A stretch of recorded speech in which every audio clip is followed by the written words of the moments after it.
कैदी नंबर 826 जो वयाने खूपच कमी होता, ज्याचं वय जवळपास 19 वर्ष होतं.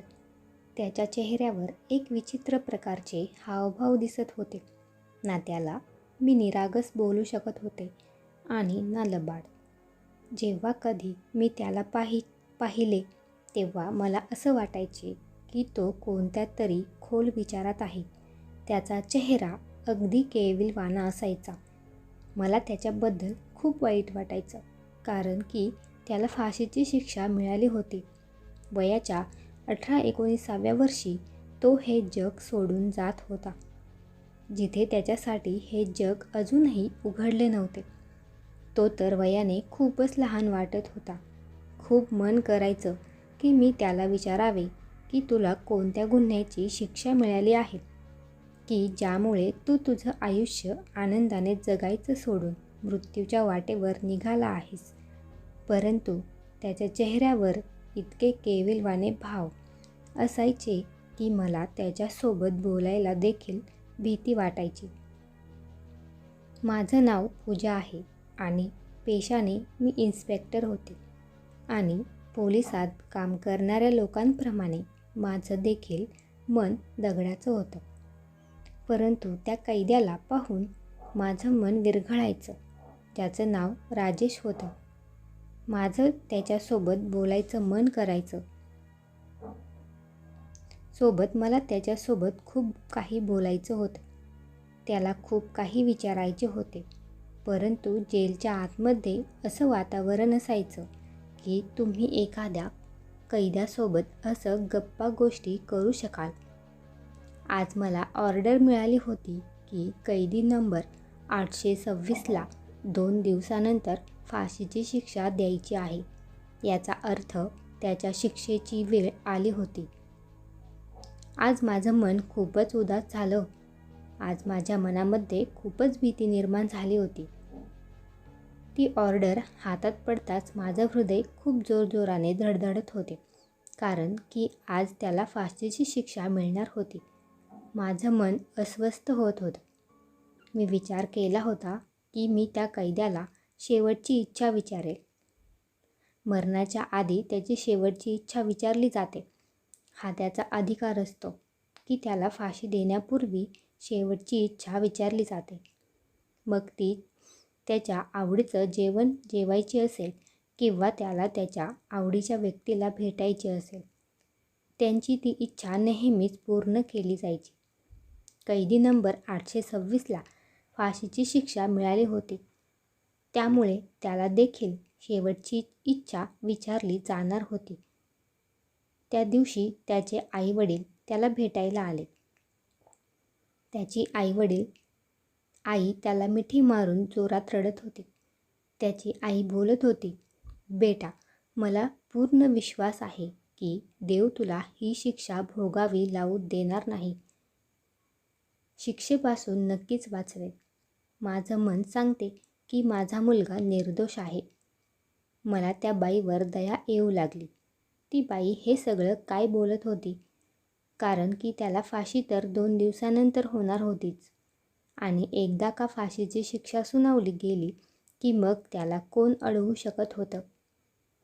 पुढचा दिवस रविवार होता, त्यामुळे मला आजच त्याच्या शिक्षेची ऑर्डर मिळाली होती आणि मला सांगितलं गेलं होतं की आजच त्याच्या घरातल्या लोकांसोबत त्याची भेट घडवून आणावी. सोमवारी त्याला शिक्षा दिली जाईल. मला तर असं वाटत होतं की त्या कैद्याची म्हणजेच राजेशची शेवटची काही इच्छा असेल की स्वतःच्या परिवाराला भेटावं आणि त्यानंतर तो कोणतीही इच्छा व्यक्त करणार नाही. त्यांना भेटल्यानंतर तो फक्त मरून जाणं पसंत करेल. परंतु मला हे माहीत नव्हतं की त्याची शेवटची इच्छा ही इतकी विचित्र आणि सगळ्यात वेगळी असेल. राजूची त्याच्या घरातल्यासोबत भेट घडवून आणल्यानंतर त्याला पुन्हा कोठडीमध्ये बंद केले गेले. आता त्याच्याजवळ फक्त 48 तास शिल्लक राहिले होते. मी अगदी आपुलकीने त्याला विचारलं, राजेश, तुझी मरणाआधीची इच्छा तर पूर्ण झाली असेलच, आता अजून तुझी शेवटची इच्छा काय असणार आहे? तू तर तुझ्या घरातल्या लोकांना भेटला आहेस. आता तर तुझ्या मनामध्ये दुसरी कोणतीच विचार राहिला नसेल. त्यावर राजेश म्हणाला, असं अजिबात नाही. माझी शेवटची इच्छा आहे आणि मला ती पूर्ण करायची आहे.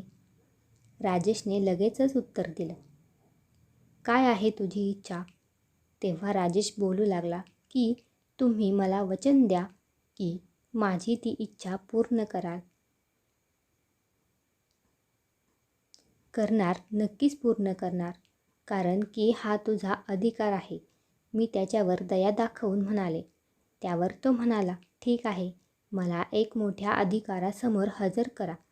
मी माझी इच्छा अशी कोणालाही सांगणार नाही. कारण की माझी इच्छा खूप खास आहे आणि माझी इच्छा आहे की तुम्ही असंच कसंही माझी इच्छा वरपर्यंत पोहोचू नये. त्याचं ते बोलणं ऐकून मला राग आला. शिक्षेचा गुन्हेगार होता, त्यामुळे विचार केला, ठीक आहे, जाऊ दे, सध्या तरी हा 2 दिवसांचा पाहुणा आहे. त्यामुळे त्याच्यासोबत दुश्मनी करून मला काय मिळणार होतं? मी SP साहेबांच्या समोर राजेशला हजर केलं. बोल बेटा, तुझी काय इच्छा आहे? SP साहेब इतक्या प्रेमळपणे एखाद्या फाशीच्या गुन्हेगारासोबत कसं काय बोलू शकत होते? परंतु कदाचित त्यांनी देखील त्याच्या वयावर दया दाखवली किंवा त्याचा अपराध काय आहे हे त्यांना माहीत नसेल. असा काय अपराध केला आहे ज्यामुळे त्याला फाशीची शिक्षा मिळाली आहे? कारण की या जेलमध्ये बहुतेक गुन्हेगार असेच होते की ज्यांना अपराध खूप छोटा होता, परंतु त्यांना फाशीची शिक्षा मिळाली होती. तर मोठे मोठे गुन्हे करणारे अपराधी बाहेर आरामात फिरत होते. जेव्हा राजेशला त्याची शेवटची इच्छा विचारली गेली, तेव्हा राजेश बोलू लागला. SP साहेब, माझी शेवटची इच्छा आहे की मला या जगामध्ये पहिलं आणि शेवटचं लग्न करायचं आहे. मला लग्न करायचं आहे आणि एक दिवस मला माझ्या बायकोसोबत घालवायचं आहे. त्याची इच्छा ऐकून आमच्या तोंडाला जणू कुलूपच लागलं गेलं. तेव्हा SP साहेबांनी जरा धीराने काम घेतले आणि म्हणाले, हे बघ बेटा, तुझं लग्न तर आम्ही करून देऊ शकतो, परंतु तुझ्यासोबत लग्न करण्यासाठी कोण तयार होईल? तुझ्या घरातले श्रीमंत तर नाहीत. तू एक गरीब घरातला मुलगा आहेस. त्यामुळे कोण तुझ्यासोबत लग्न करेल? का उगाच हा चान्स घालवतोस? त्यापेक्षा कोणतीही दुसरी इच्छा व्यक्त कर. तुझ्या आवडीचं काही खायचं असेल, कोणाला भेटायचं असेल, ते आम्हाला सांग. आम्ही ते सर्व तुझ्यासाठी करायला तयार आहोत. तू फाशीच्या शिक्षेचा गुन्हेगार आहेस आणि आमच्यासाठी ही खूप दुःखाची बातमी आहे. न्याय असाच आहे, खूप कडक आहे, सगळ्यांसाठी बरोबर आहे. लहान असू दे किंवा कोणी वयाने मोठा असू दे, तो एखादा साधू असू दे किंवा एखादा बदमाश, सगळ्यांना नजरेतून पाहिलं जातं. मला माहीत नाही की तुला शिक्षा का मिळाली आहे.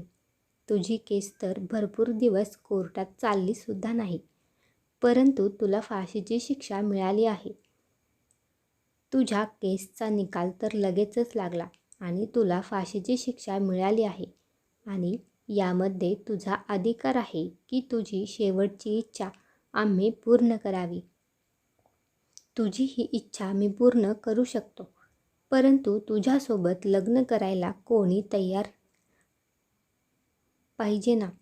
आणि जर कोणी तयारच नसेल तर तुझं आम्ही लग्न कसं करून देऊ? तेव्हा राजेश बोलू लागला. SP साहेब, मी तुम्हाला एक अशी कल्पना सांगणार आहे ज्यामुळे माझं लग्न आपोआप होऊन जाईल. तर ते बोलणं ऐकून मी देखील कान टवकारले. विचार करू लागले की हा एखाद्या जेलमधल्या आरोपी महिलेसोबत तर लग्न करायचं बोलत नसेल ना.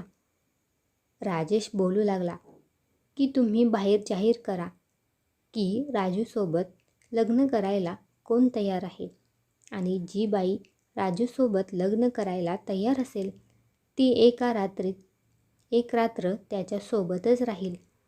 आणि तुम्ही मला वचन द्या की जर माझ्यासोबत लग्न करण्यासाठी एखादी बाई तयार झाली तर तुम्ही तिला अडवणार नाही. राजेशने अगदी हुशारीने आम्हाला हे सगळं सांगितलं. तेव्हा मी म्हणालो, ठीक आहे, परंतु आम्हाला वाटत नाही की तुझ्यासोबत लग्न करायला कोणी तयार असेल. एखादी बाई तिचं आयुष्य का बर्बाद करेल? एका दिवसासाठी का नवरी बनेल? तुझी बायको होऊन स्वतःच्या परिवारासोबत दुश्मनी ओढावून घेईल. परंतु राजेशने माझं काहीच बोलणं ऐकलं नाही. बोलू लागला, तुम्ही फक्त जाहीर करा, हीच माझी इच्छा आहे. त्यानंतर जर कोणीही बाई माझ्यासोबत लग्न करण्यासाठी तयार झाली नाही तर मग मी दुसरी कोणतीच इच्छा व्यक्त करणार नाही. मग मला फाशीची शिक्षा दिली तरी चालेल.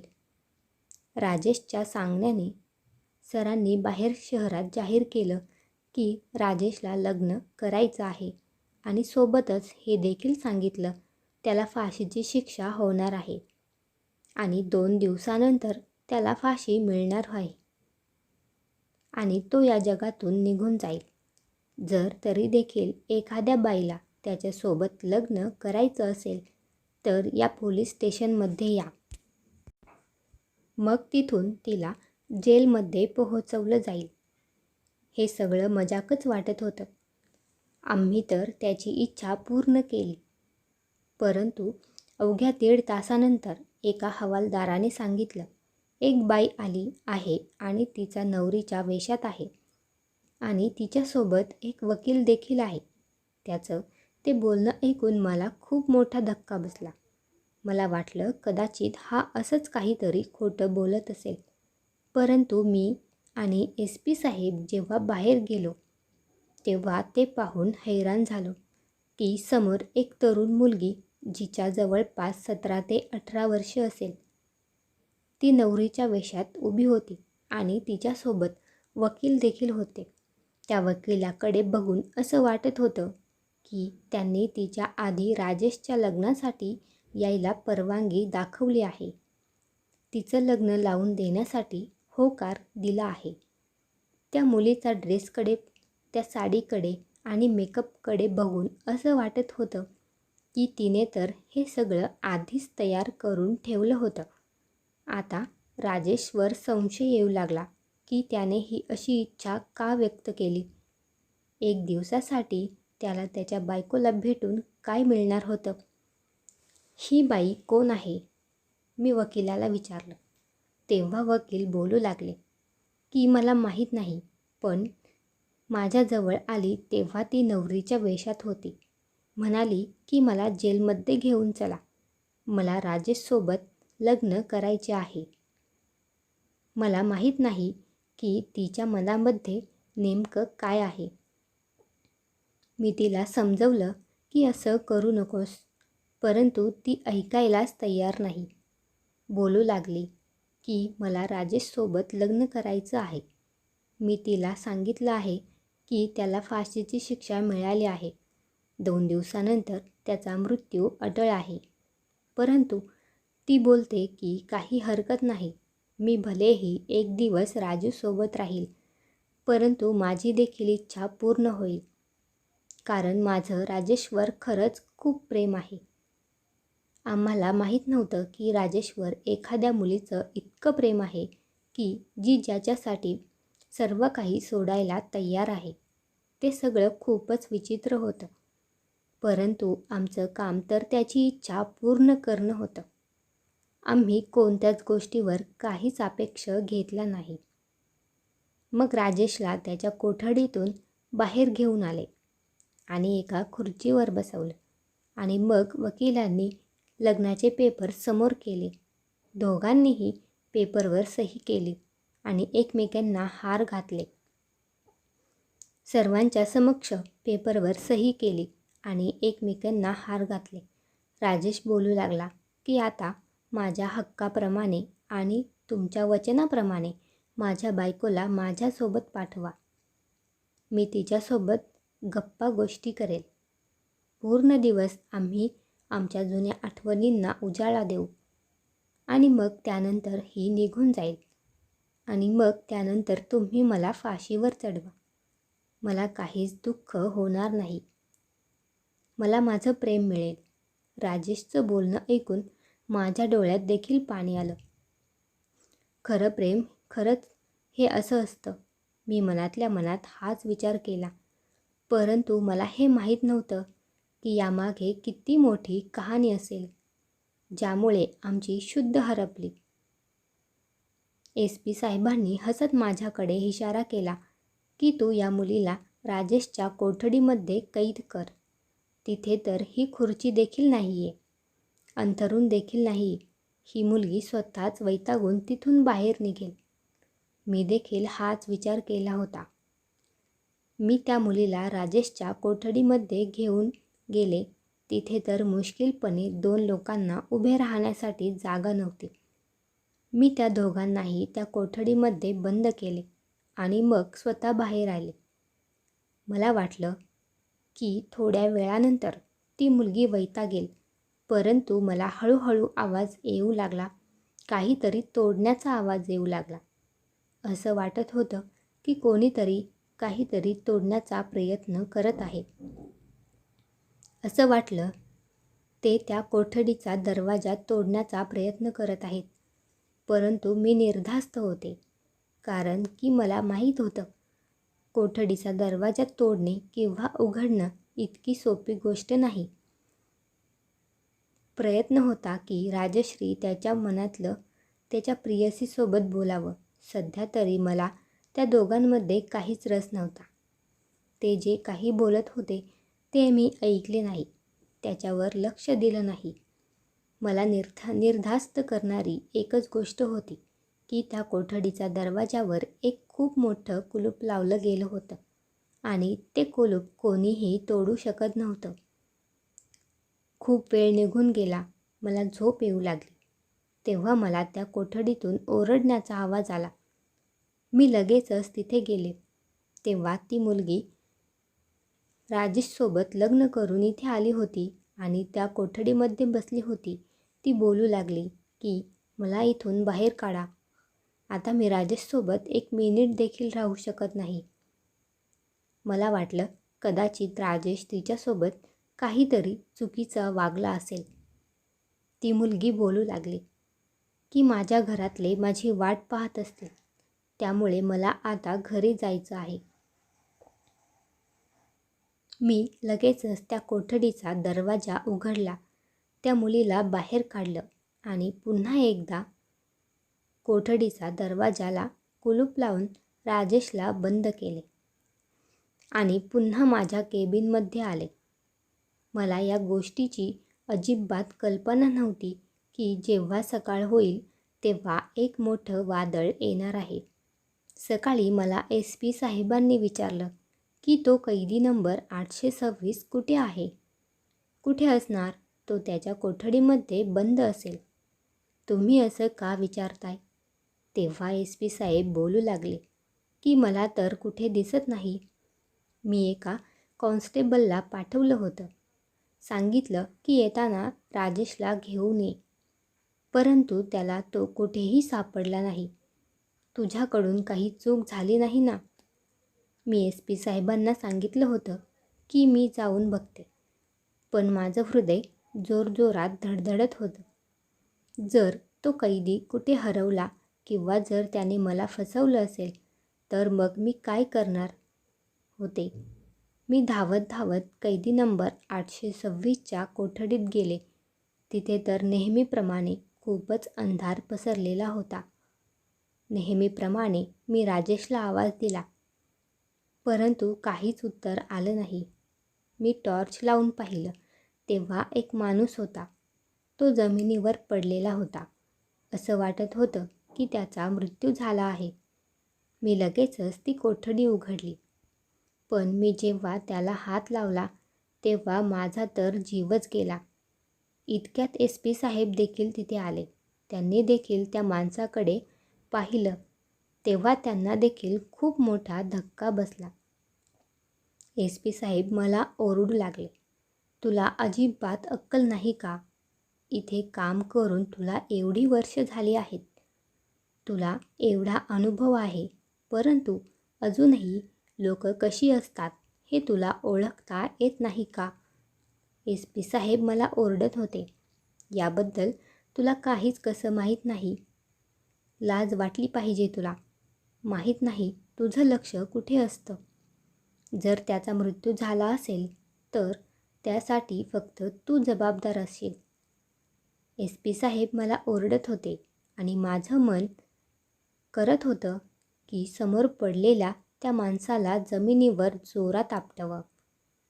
इतका मोठा धोका आमच्यासोबत झाला होता.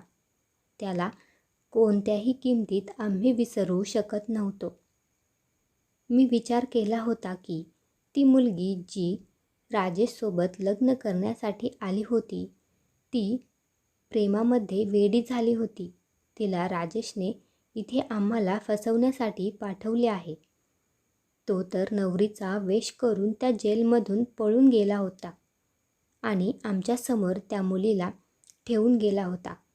आता त्या मुलीला आम्ही फाशीची शिक्षा तर देऊ शकत नव्हतो, कारण की फाशी तर ज्याला फाशी मिळालेली असते त्याचा आरोपीला दिली जाते.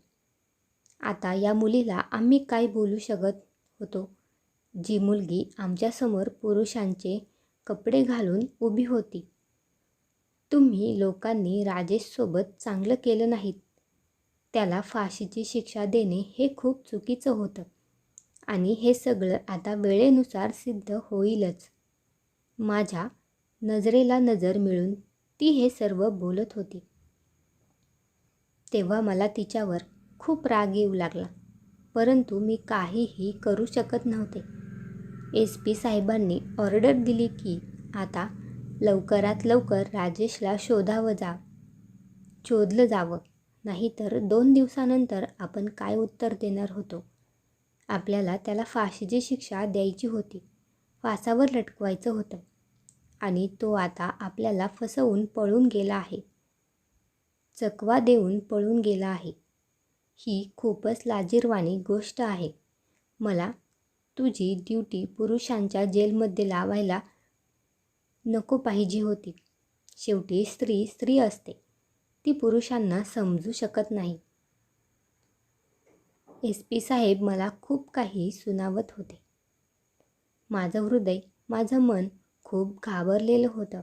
मला समजत नव्हतं की इतका मोठा धोका माझ्यासोबत कसा घडू शकत होता. मी एका पुरुषावर विश्वास ठेवला, एका मुलीवर दया दाखवली आणि त्यांचे लग्न लावून दिलं आणि त्यांनी माझ्या डोळ्यांमध्ये धूळ फेकली. परंतु आता आमच्याजवळ फक्त एकच उपाय होता. आम्ही त्या मुलीच्या आईवडिलांपर्यंत पोहोचलो किंवा राजेशला शोधावं. राजेश रात्रीच्या अंधारात कुठे गेला होता याबद्दल आम्हाला काहीच माहिती नव्हतं, कारण की तो इथून सकाळी 4 वाजता निघाला होता. परंतु मला त्या मुलीचं खूप आश्चर्य वाटत होतं. मला आता हे जाणून घेण्याची खूप उत्सुकता होती की ती मुलगी कसं काय राजेशच्या जागेवर बसण्यासाठी तयार झाली, स्वतःचा नवरा देखील कबूल केला आणि कसा तिने विचार केला की त्याची फाशीची शिक्षा दिली जावी. इतकं प्रेम एखाद्या आरोपीवर कोणीही करू शकत नाही. राजेश एका वाईट असता तर या मुलीने त्याच्यावर इतकं प्रेम का केलं असतं? मी तिला तिच्या आईवडिलांबद्दल विचारले. तेव्हा तिने लगेच सांगितलं की मी प्रकाश पाटलांची मुलगी आहे. प्रकाश पाटील दुसऱ्या गावात राहत होते. प्रकाश पाटलांना शोधून काढणं आमच्यासाठी इतकं काही कठीण काम नव्हतं. मी विचार केला, जर ही मुलगी माझ्यासमोर आहे तर मग सर्व काही मी हिला विचारलं तर? मी तिला राजेशबद्दल विचारलं. तेव्हा तिने मला विचित्र गोष्ट सांगितली आणि बोलू लागली, मी राजू दादाबद्दल एक गोष्ट सांगण्यासाठी तुम्हाला तयार आहे. मी हैराण होऊन तिला पाहत होते. ती तिच्या नवऱ्याला दादा बोलत होती. दादा, तू त्याला भाऊ समजतेस. नात्याने तो तुझा भाऊ लागतो का? नाही, तुम्ही लोकांनी हे सगळं नाटक केलं का? नाही, राजेश माझा भाऊ लागत नाही, परंतु माझ्या भावासारखाच आहे. माझं त्याच्यावर नक्कीच प्रेम आहे, परंतु माझं प्रेम असं नाही. मी त्याला भाऊ मानत होते. ती मुलगी मला सांगत होती, मग तू हे सगळं का केलंस? तू त्याच्यासोबत लग्न का केलं? काय कारण आहे? तू आम्हा सर्वांना चकवा देण्यासाठी, राजेशला इथून पळून जाण्यास मदत करण्यासाठी आमच्यासोबत हे असं का केलंस? मी रागावून तिला विचारलं. विश्वास ठेवा, असं अजिबात नाही. तो संध्याकाळपर्यंत परत इथे येईल. तो मला इथे कसा बघू शकतो? आता तर त्याने माझ्यासोबत लग्न देखील केले आहे आणि मी त्याची जबाबदारी आहे आणि मला पूर्ण विश्वास आहे की ही जबाबदारी झेडकावून घाबरून तो कधीही जाणार नाही. त्या मुलीचं बोलणं ऐकून मी हैराण झाले, परंतु त्यानंतर तिने मला जी गोष्ट सांगितली ती तर मला खूपच हैराण करणारी होती आणि मग मला मजबूर केलं की मी पुन्हा एकदा माझा निर्णय बदलावा आणि यामागे खरं काय कारण आहे हे शोधून काढावं. माझं नाव कोमल आहे आणि माझ्या मोठ्या बहिणीचा साखरपुडा राजेशसोबत झाला होता. राजेश लहानपणापासूनच खूप बहादूर मुलगा होता. खूपच कमी प्रसंग आला असेल जेव्हा राजेश एखाद्याला घाबरून पळून गेला असेल. राजेश माझ्या वडिलांच्या बहिणीचा मुलगा आहे. आत्याचा मुलगा असल्यामुळे माझ्या आईवडिलांचा राजेश दादावर खूप विश्वास होता आणि त्यामुळेच त्यांनी माझ्या मोठ्या बहिणीचं लग्न राजेश दादासोबत ठरवलं. त्यामुळे तो आमच्या घरी देखील ये जा करू लागला. परंतु गावातलं वातावरण खूपच वेगळं असतं. एके दिवशी राजेश माझ्या ताईला भेटण्यासाठी आमच्या घरी आला. तेव्हा आईवडील देखील घरात हजर नव्हते. माझ्या बहिणीचा आणि राजेश दादाचा साखरपुडा झाला होता. त्यामुळे हेच तर सरळ सरळ आहे की त्यांचं आमच्यासोबत एक नातं जोडलं गेलं होतं. आम्ही दोघीच बहिणी घरी होतो. घरामध्ये अजून कोणीही नव्हतं. तो मागच्या दरवाजातून आला होता. मला समजलं की तो ताईला भेटायला आला आहे. जेव्हा मी चहा बनवायला लागले की दोघे एकमेकांसोबत बोलत होते. इतक्यात दरवाजावर जोरजोरात खटखट होऊ लागली. मी घाबरले. मला वाटलं कदाचित आमचे वडील आले आहेत. पण जेव्हा मी दाराच्या फटीतून डोकावून पाहिलं तेव्हा कोणीतरी 4-5 माणसे बाहेर उभी होती. मला खूप भीती वाटू लागली. मी विचार देखील करू शकत नव्हते की आमच्या दारावर कधी अशी लोक देखील येतील. तरी निश्चित होते की राजेश दादा आमच्या सोबत आहे. परंतु ती माणसं गावातली गुंड होती, ज्यांना बघूनच लोक घाबरायची. ती लोक बोलू लागली की दरवाजा उघड, नाहीतर आम्ही दरवाजा तोडून टाकू. मी त्यांच्याकडे विनंती करू लागले आणि बोलू लागले की घरामध्ये आम्ही दोघीच बहिणी आहोत, तुम्ही निघून जा. तेव्हा ती माणसं आई बहिणीवरून शिव्या देऊन बोलू लागली की आम्ही परत जाणार नाही. तू आम्हाला सरळ सरळ वेड्यात काढतेस. आम्हाला माहीत आहे की या वेळेला घरामध्ये कोण कोण आहे. तुमच्या घरामध्ये एक मुलगा आला आहे. हा सगळा गोंधळ ऐकून राजेश दादा देखील बाहेर आला. त्याने घराचा दरवाजा उघडला आणि मला आतमध्ये जायला सांगितलं. मी तर आतल्या खोलीत निघून गेले, परंतु राजेश दादा त्या लोकांसोबत भांडू लागला. आधी तर राजेश दादा त्यांना शांतपणे समजावत होता आणि तिथून जायला सांगत होता, परंतु त्यापैकी एक खूपच घाण घाण बोलू लागला. की आम्हाला जर माहीत असतं की इथे मुली आहेत आणि अशा प्रकारच्या मुली आहेत तर आम्ही देखील इथे रोज आलो असतो. आम्ही तर तिघे चौघे आहोत. यांना पैसे देखील चांगले दिले असते. त्यांचे ते बोलणे ऐकून राजेश दादाला राहावलं नाही. ते लोक इतका वाईट साईड बोलत होते की ज्यामुळे राजेश दादा खूपच चिडला होता. तो रागाने लालबुंद झाला होता. हे तर सरळ सरळ आहे की जर त्याच्या होणाऱ्या बायकोबद्दल इतकं कोणी घाण घाण बोलत असतं, एखाद्या पुरुषासमोर होणाऱ्या बायकोबद्दल इतकं कोणी घाण घाण बोलत तर तो पुरुष कदापि सहन करणार नाही. त्यावेळी तर राजेश दादा त्यांना काही बोलला नाही. राजेश दादा हुशार होता आणि त्याला एवढी अक्कल होती की आम्ही दोघी बहिणी घरात असताना त्यांच्यासोबत भांडणे करणे खूप चुकीचं आहे. राजेश दादाने त्यांना समजावून घरी पाठवलं आणि आता तर हा रोजचाच तमाशा झाला. आमच्या घराच्या बाहेर 3-4 गुंडे उभे राहायचे. आई बाबा जसे इकडे तिकडे जायचे ते लोक आम्हाला खूप त्रास द्यायचे. एके दिवशी असा एक प्रसंग घडला ज्यामुळे आमचं आयुष्य अगदी पलटून गेलं. माझी बहीण तिच्या खोलीमध्ये झोपली होती. त्याच वेळेला एक पुरुष चोरून खिडकीतून तिच्या खोलीत गेला.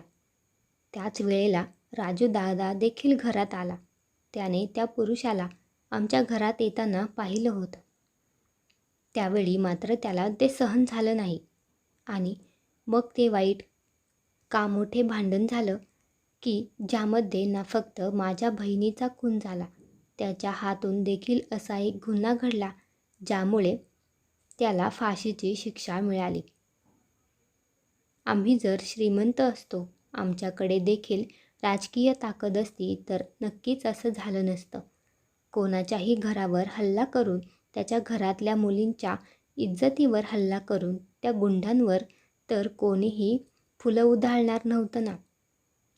राजेश दादाने जे काही केलं ते त्याच्या बायकोला वाचवण्यासाठी, आम्हाला वाचवण्यासाठी केलं आणि मग असं बघायला गेलं तर त्याच्यावर ही अशी केस होणं खूप चुकीचं होतं. परंतु ते लोक त्या गावची श्रीमंत लोक होती.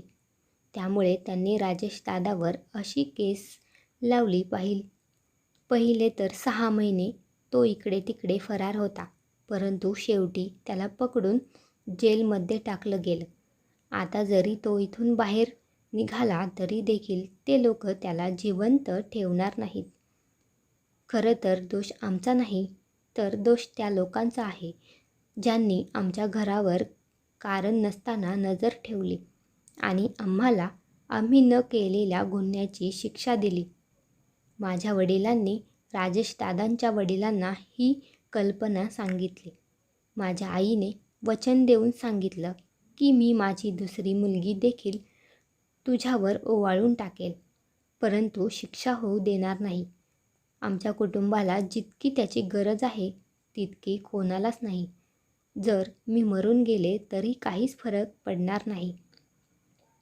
असं बोलून ती मुलगी रडू लागली. मला समजत नव्हतं की आता त्या केसचं काय होईल. परंतु सध्या राजेश एका मोठ्या वकिलाला भेटण्यासाठी दुसऱ्या शहरात गेला होता. कारण की जेव्हा हे सगळं घडलं होतं तेव्हा त्या लोकांनी एका मोठ्या वकिलाकडून सोबतच त्याची ओळख वापरून राजूकडून कोणतीही तक्रार दाखल करून घेतली नव्हती. सोबतच त्याला कोर्टामध्ये अपील देखील करून दिलं नव्हतं की त्याच्या बाजूने त्याला काही बोलू देखील दिलं नव्हतं आणि त्यामुळेच त्याला ती फाशीची शिक्षा मिळाली होती. परंतु आज देवाने त्यांना मदत केली होती. त्या मोठ्या वकिलाने राजेशची केस खूप चांगल्या पद्धतीने लढली आणि राजेशला त्याचा हक्क मिळवून दिला. राजेशला त्या केसमधून निर्दोष सिद्ध केले. कारण की ज्यामध्ये त्यांची काहीच चूक नव्हती. देव आपल्या सर्वांना योग्य मार्गावर चालण्याची बुद्धी देवो, हीच प्रार्थना. मित्रांनो, जर तुम्हाला ही कथा आवडली असेल तर व्हिडिओला लाईक करा आणि अशाच छान छान कथा ऐकण्यासाठी आपल्या चॅनेलला सबस्क्राईब करा. धन्यवाद.